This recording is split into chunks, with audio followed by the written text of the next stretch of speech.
Welcome to Special Meals. 15 நிமிஷத்துல பூரி, சப்பாத்தி, இட்லி, தோசை, சாதம் எல்லாத்துக்குமே பர்ஃபெக்ட் சைட் டிஷ்ஷாக இருக்கிற மாதிரி காளான் மசாலா பண்ண போகிறோம். அடுப்பில் ஒரு பேன் வச்சு சூடானதும் அதில் 3/4 டீஸ்பூன் பெருஞ்சீரகம், 3 ஏலக்காய், 2 சின்ன துண்டு பட்டை, 3 கிராம்பு, ஒரு பிரியாணி இலை போட்டுட்டு எண்ணெய் எதுவும் சேர்க்காம வாசனை வரக்கூடிய அளவுக்கு ட்ரை ரோஸ்ட் பண்ணிக்கலாம். போட்ட பொருட்கள் கரிஞ்சிடாம ட்ரை ரோஸ்ட் பண்ணியாச்சு. இப்போ அதில் 2 டேபிள் ஸ்பூன் நல்லெண்ணெய் ஊற்றிப்போம். 2 பெரிய வெங்காயத்தை குட்டியாக வெட்டி உடனே இந்த எண்ணெயில் சேர்த்து வதக்கிப்போம். வெங்காயம் வதக்கும் போது கொஞ்சம் உப்பு சேர்த்தா வெங்காயம் சீக்கிரம் வதங்கிடும். அதனால கொஞ்சமாக உப்பு சேர்த்து வதக்கிப்போம். அடுப்பை மிதமாக வச்சுட்டு இதை மூடி வச்சுட்டு அப்பப்போ ஓப்பன் பண்ணி கிளறுனா வெங்காயம் கலர் மாறாம சீக்கிரம் வதங்கும்.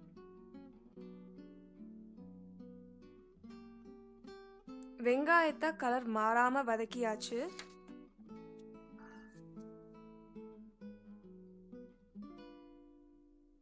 இப்போ 2 பெரிய சைஸ் தக்காளியை சின்ன சின்னதா வெட்டி இதுல சேர்த்து வதக்கிப்போம்.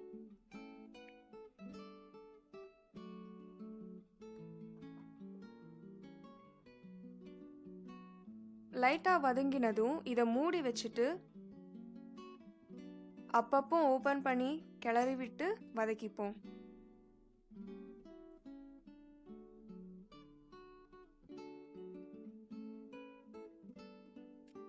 தக்காளி நல்லா வெந்து மசிஞ்சிருச்சு.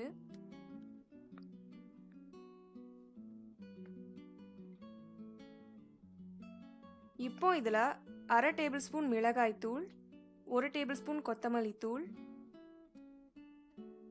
1/4 டீஸ்பூன் மஞ்சள் தூள் சேர்த்து இந்த தூள்களோட பச்சை வாசனை போகிற வரைக்கும் இதை வதக்கிக்கணும்.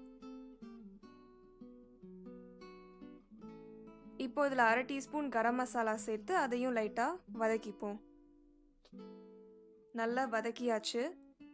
இப்போ இதில் 500 கிராம் மஷ்ரூமை கட் பண்ணி சேர்த்துடலாம்.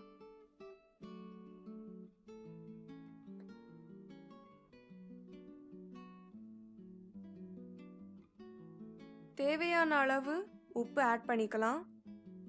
அடுப்பை மிதமாக வச்சுட்டு மசாலா மஷ்ரூமில் நல்லா கோட் ஆகிற மாதிரி கிளறிக்கணும். அப்போ மஷ்ரூமில் மசாலா நல்லா ஊறி இருக்கும்.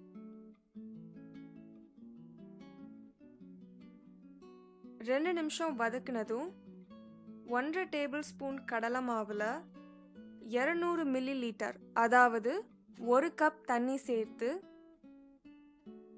கட்டி இல்லாமல் நல்லா மிக்ஸ் பண்ணி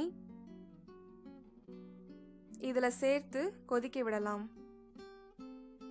கிரேவி கட்டியாக இல்லாமல் கொஞ்சம் தண்ணியாக வேணும்னா 1க்கு பதில் 1/2 கப் தண்ணி சேர்த்துக்கோங்க.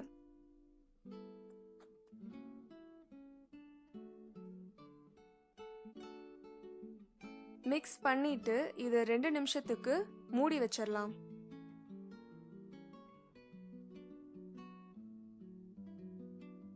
2 நிமிஷம் ஆகிடுச்சு. ஓப்பன் பண்ணி பார்க்கலாம். கிரேவி நல்லா திக்காகிடுச்சு. கடலை மாவோட பச்சை வாசனையும் போயிடுச்சு. இப்போ அடுப்பை ஆஃப் பண்ணிடலாம்.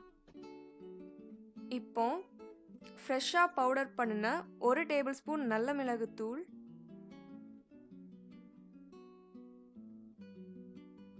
கொஞ்சம் கருவேப்பிலையும் போட்டுடலாம்.